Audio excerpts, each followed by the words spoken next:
নমস্কার।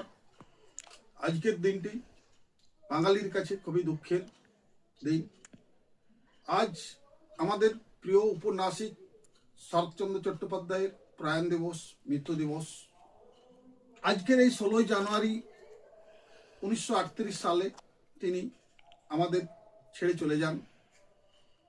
শরৎচন্দ্র চট্টোপাধ্যায় বাঙালিদের কাছে তথা ভারতবর্ষের কাছে এক প্রিয় চরিত্র, প্রিয় উপন্যাসিক, গল্পকার।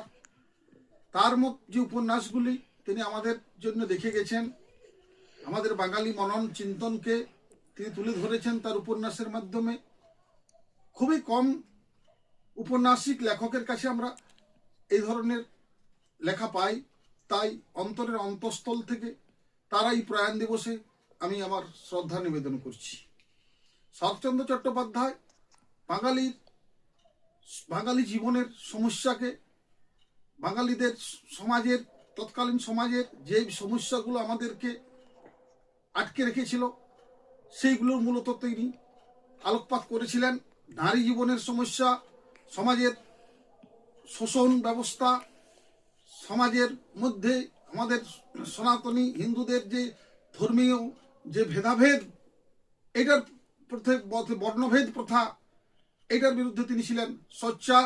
আমরা আজকের তার মতো উপন্যাসিকের যে লেখা, তার উপন্যাসিকের মতো আজকে আমরা লেখার সাহিত্য পাইনি। এটা আমাদের কাছে আক্ষেপ।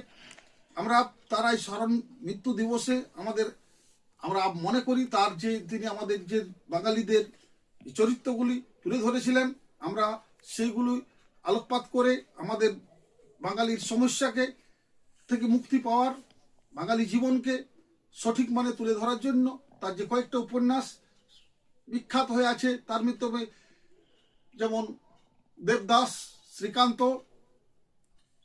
মহেশ, মেজদিদি, এছাড়া তার অসংখ্য উপন্যাস, সেটা বলা যায় না। তার প্রথম উপন্যাস ছিল বড়দিদি।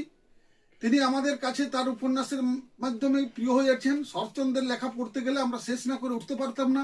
এরকম শরৎচন্দ্রের প্রয়াণ দিবসে আমি বাঙালির পক্ষ থেকে, আমি ব্যক্তি জীবনের পক্ষ থেকে তাকে গভীর শ্রদ্ধা জানিয়ে আমার এই বক্তব্য এখানে শেষ করছি। নমস্কার।